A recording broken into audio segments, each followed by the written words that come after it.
They thought they had destroyed me. They thought obedience and fear were my only options. But I survived their cruelty. I mastered their games, and I turned every insult, every strike, and every lie into a weapon. Now, as I watch from the shadows, they do not see the storm that I have become. They do not know that the girl they broke is planning her next move, and this time, nothing will stop her. I still remember the sound before I felt the pain. The sharp crack of bone against enamel, the sudden snap of my head backward, and the warm, coppery taste of blood flooding my mouth. My father's face was so close I could see every pore, every tiny twitch in his jaw. "You think you get to keep your paycheck when your sister needs it," he growled, his voice low and heavy with the stench of coffee and cigarettes. My knees buckled, and my hand shot to my mouth. The warmth of my blood trickled through my fingers, and the emptiness where my front tooth had been made my stomach turn. I wanted to speak, to explain that I had already paid half of Melissa's rent last month, bought her groceries twice, and covered her phone bill. But before I could say a single word, my mother's voice cut through the kitchen like a blade. "Parasites should learn to obey," she said, her tone sharp and almost gleeful, her eyes scanning me from head to toe as if I were dirt on the floor. Melissa lounged on the couch, phone in hand, barely glancing up. "Don't get blood on the floor," she muttered. "It's gross." I tried to breathe through the pounding in my head, each thump echoing louder than the last, but my father's words rang sharper. "You'll transfer your entire salary by tonight, or I'll make sure you can't work at all." Melissa smirked, scrolling lazily through her phone. "She has a point," she said to my mother. "You can't just let parasites walk around thinking they have rights." The two of them laughed together as though sharing a private joke, their amusement stabbing through me worse than the blow that had sent me to the floor. Blood dripped onto the kitchen tile, tiny red splashes against the white, and I stumbled toward the sink. My mother yanked the paper towel roll away. "That's for the guests," she said flatly. I grabbed a rag from under the counter instead. It smelled like mildew and old grease. The metallic taste in my mouth made me want to gag, but I held it back. "You think I'm joking," my father said, stepping closer. His shadow fell over me, his voice low and dangerous. "I'll call your boss right now and tell him you've been stealing. Let's see how fast you lose that job." I looked at him through tears, pain in my mouth, nothing compared to the humiliation clawing at my chest. Melissa laughed again. "Make sure you tell him she's unstable too," she said. "No one wants to hire a drama queen." I wiped my mouth with the rag and straightened my back, trembling from head to toe, yet my voice stayed calm. I wanted to scream, throw something, make them feel an ounce of what they had just done, but I knew better. They fed on reactions. They wanted me to break. Instead, I looked directly at my father. "You'll regret this," I said quietly. His eyes narrowed, the vein in his temple throbbing. "You're already regretting it," he said, tapping the side of his tooth in mockery. My mother chuckled, shaking her head as if I were a child refusing to eat. "You've always thought you were smarter than us," she said, "but you're nothing without family." Melissa finally set her phone down. "Let's make this easy," she said. "Just give me your banking password." I stared at her, incredulous. "You've lost your mind," I said. Her face hardened. "No, you've lost your place in this family," she said, "and it's about to get worse if you keep talking." I sauntered out of the kitchen, holding my jaw. My father called after me. "Don't be late with that transfer." Their laughter followed me down the hallway, each note a nail driven into my spine.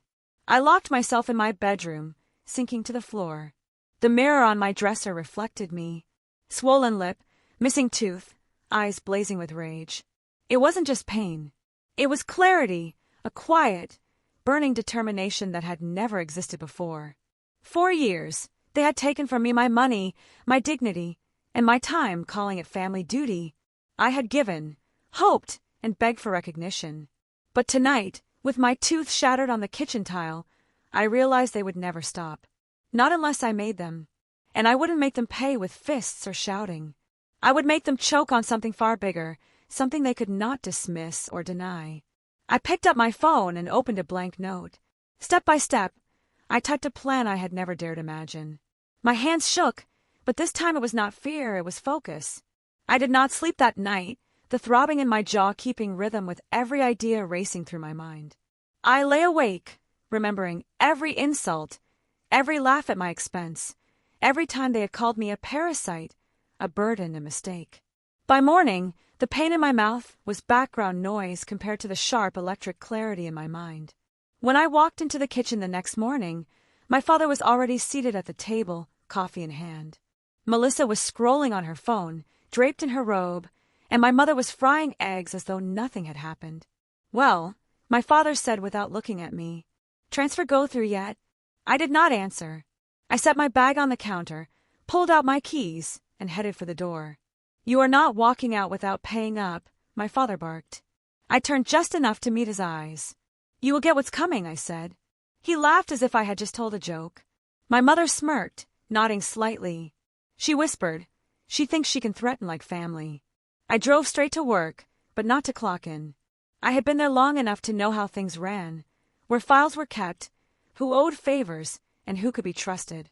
One person owed me more than most. Trent. 3 years ago, I had covered for him when he botched a massive client order, saving his career. He had never forgotten. When I told him what my parents had done, his eyes widened. "That is insane," he said, leaning closer. "I think I can help you. You know that project you have been working on, the one you never showed anyone?" I nodded slowly. "It was good. Real good. If we make sure your name is tied to it, no one will be able to take it from you." Trent was right. The project was mine, an efficiency system designed for our biggest client. Its value eclipsed any salary I had earned, and I knew my parents, if aware, would find a way to bleed it dry. Instead of leaving it with the company, I filed intellectual rights under my name. Step 1 completed. Step 2 was personal. I began digging into their so-called perfect lives, tracing unpaid debts, fraudulent charity donations, and Melissa's misuse of credit cards. I connected the dots carefully. At home, my quiet facade lulled them into overconfidence. Melissa flaunted shopping bags bought with stolen money. My mother dropped my empty bank balance into conversations like a joke. My father whispered parasite into my ear as if it were the truth. I played along, even sending small amounts of money, just enough to reinforce their illusion. By the 3rd week, everything was in place. I did not seek revenge merely to expose them. I wanted control, the one thing they prized above money. The evening of the local business association dinner was perfect. Their perfect night, their perfect stage would become mine.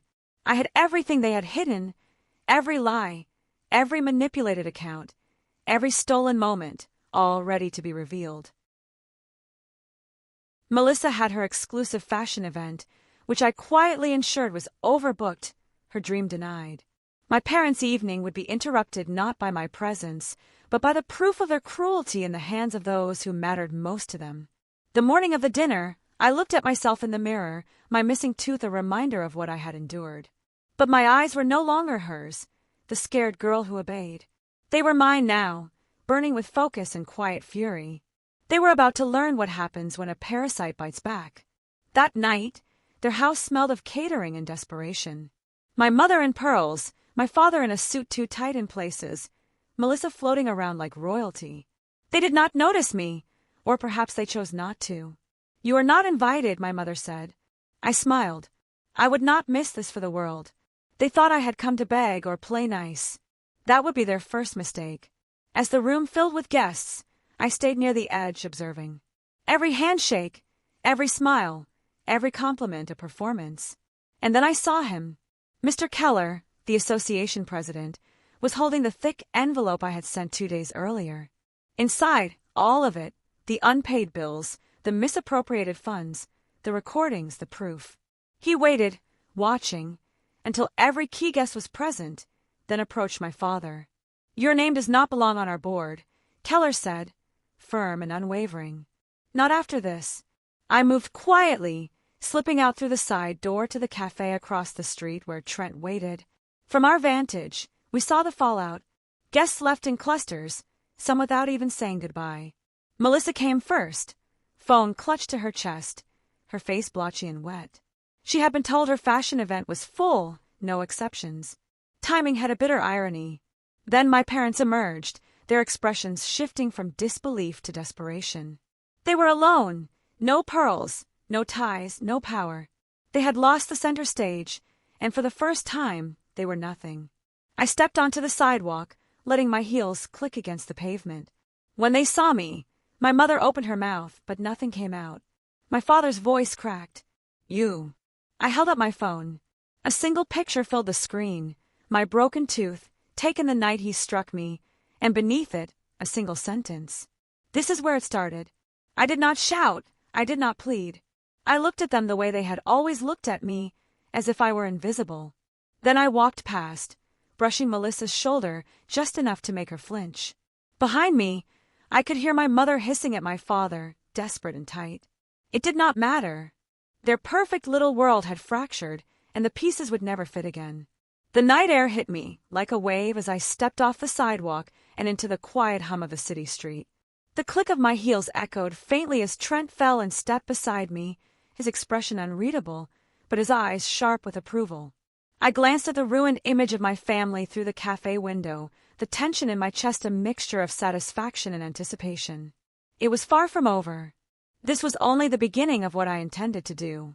Inside the cafe, we reviewed the next steps. Trent had already mapped out how to leverage the documents I had gathered to ensure my parents and Melissa would feel every consequence of their actions. No threats, no yelling, just calculated exposure that would dismantle their control entirely. I watched his hands move over the laptop, precise and confident, and I realized how much I trusted him, how much I had counted on his loyalty.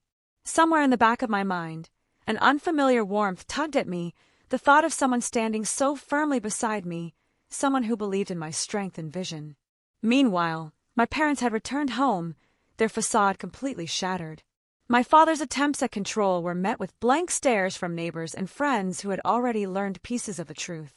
My mother's pearl earrings had been replaced with anxiety, her practiced smiles gone, leaving raw panic etched across her face. Melissa paced the living room, phone in hand, furious and humiliated. I imagined her tapping away frantic messages to every influencer and contact she could, only to find doors closed, opportunities vanished, all perfectly orchestrated. I returned to my apartment, Trent beside me, and the first wave of quiet triumph began to settle over me. This wasn't about revenge anymore. This was about reclaiming the life I had been denied, the dignity I had been denied. I thought of the nights I had cried on my bedroom floor, of the tooth they had broken, the humiliation they had inflicted. None of it compared to the control I now wielded, the knowledge that every lie they had told could now be exposed with a click, a call, a well-timed reveal. Days passed, each one revealing more cracks in their armor. My father's business dealings were under quiet investigation, initiated by a contact who had once sought my help in covering a minor corporate mistake. My mother's charitable facade began to crumble as auditors and donors discovered discrepancies she had assumed no one would notice. And Melissa! She was isolated from the industry she had dreamed of entering, her followers skeptical of her authenticity, her accounts frozen temporarily due to flagged transactions. I watched from a distance, feeling a strange mixture of justice and melancholy. They were learning the hard way that the world did not bend for cruelty or manipulation. Even as the public fallout took shape, my private life began to shift in ways I hadn't expected. Trent and I spent long evenings together, strategizing, laughing, and sharing our victories. I realized I was drawn to him not just for his competence, but for his steadiness, the way he believed in me when I had been taught to doubt myself. Slowly, the warmth between us deepened, a quiet romance growing out of mutual respect, shared triumphs, and the adrenaline of exposing the truth. One evening, as the sun dipped behind the skyline, Trent and I sat on the rooftop of my apartment building, overlooking the city. I felt the weight of everything I had endured start to lift. Trent reached over, brushing a strand of hair from my face, and I allowed myself to lean into him. There was no rush, no urgency, just a moment of stillness, the first in years where I felt safe and seen. But life rarely gives peace without tension. I knew my family would not remain defeated quietly. I had planted enough evidence to destabilize them, yes, but the personal stakes were far from over. My mother, in particular, had a temper like fire beneath ice. I could feel the weight of their wrath, the unpredictable moves they might make to reclaim control. I did not fear them anymore, but I respected the chaos they could still unleash. Then came the call that confirmed my instincts. My father's voice, tight with barely contained anger, came through the phone line. "You think you've won," he said, each word measured, deliberate. "This is far from over." My calm reply surprised even me. I smiled, cold and steady. "I have no desire to fight in the shadows anymore. Everything you built on manipulation and fear is already unraveling. The world sees you now as you are." Silence followed on his end, the only sound my own measured breathing. That was all I needed. For the first time, I felt an almost intoxicating clarity, the knowledge that I could no longer be broken by anyone who had once held power over me. The next weeks became a delicate dance of control and observation. I maintained appearances when needed, visiting their home under the guise of civility, observing the subtle panic in their eyes whenever I arrived. Melissa avoided me entirely, her usual arrogance replaced with suspicion and unease. My mother tried to engage, her attempts at charm awkward and hollow. My father's gaze was cold, but behind it, I could see doubt taking root, a realization that the power he had wielded for so long had slipped irreversibly from his grasp. Amidst the chaos, Trent remained a constant, his support unwavering. Our connection grew beyond strategy and shared triumphs into something deeply personal. We celebrated victories quietly, laughed at small absurdities, and began to imagine a life where I could thrive without fear of exploitation or betrayal. My love for him became intertwined with my sense of empowerment, each moment of intimacy a reminder that I was more than the sum of the abuses I had endured. But the suspense of our lives never fully faded. One night, a message arrived on my phone, anonymous, hinting that my parents were scheming a last desperate move. It was brief, cryptic, but enough to stir the adrenaline that had once been my constant companion. I knew I had to remain vigilant. I also knew I had the tools, the foresight, and the resolve to face whatever they threw at me next. The climax unfolded subtly but powerfully. My parents attempted to reclaim social standing through a gala, inviting influential figures and attempting to project their old image of perfection. I attended quietly, as always, Trent beside me observing. One by one, the truth I had meticulously curated unfolded before the attendees. My parents' attempts to charm, to manipulate, failed against the backdrop of evidence they could not deny. Melissa, humiliated further, remained silent, the once brash confidence gone entirely. I watched, detached but satisfied, as the guests recognized the cracks and flaws that had always existed, now visible and undeniable. After the gala, we left, the cool night air filling the space between the past and what lay ahead.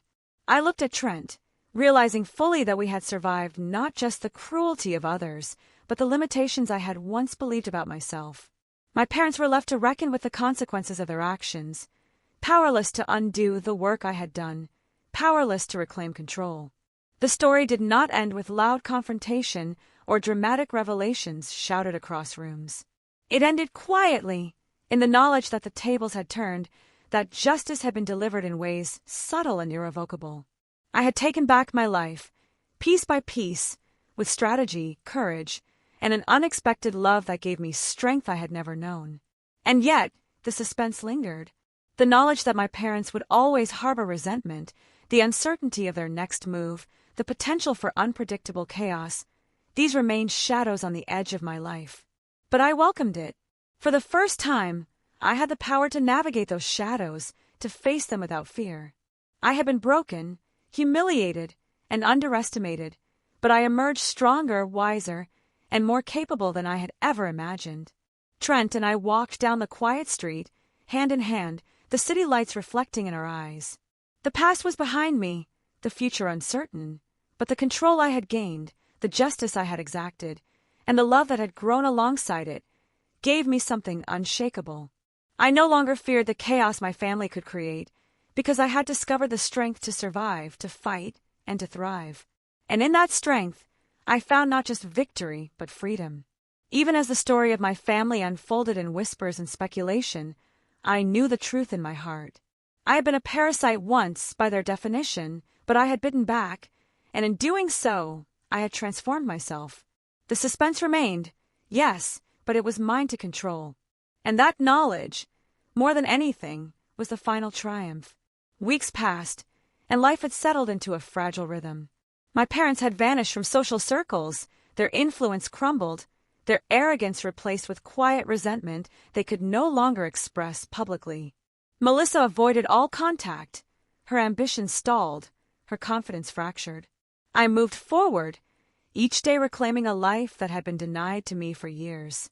My relationship with Trent deepened, built on trust, shared victories, and the unspoken understanding that together, we were unstoppable. Yet, the memory of that night, the broken tooth, the laughter, the humiliation, remained etched in my mind. It was a reminder of the power I had gained, the resilience I had discovered. I had survived cruelty, manipulation, and betrayal, and in doing so, I had grown into someone they could never touch again. Freedom was not a loud declaration. It was quiet, unwavering, and mine. The suspense of their next move lingered like a shadow, but I had learned to face shadows without fear. I had turned weakness into strength, humiliation into strategy, and survival into triumph. And while they might still whisper behind closed doors, I knew one truth that no threat, no scheme could erase. I was no longer the girl they had tried to break. I was the force they had underestimated, and that alone would always be enough.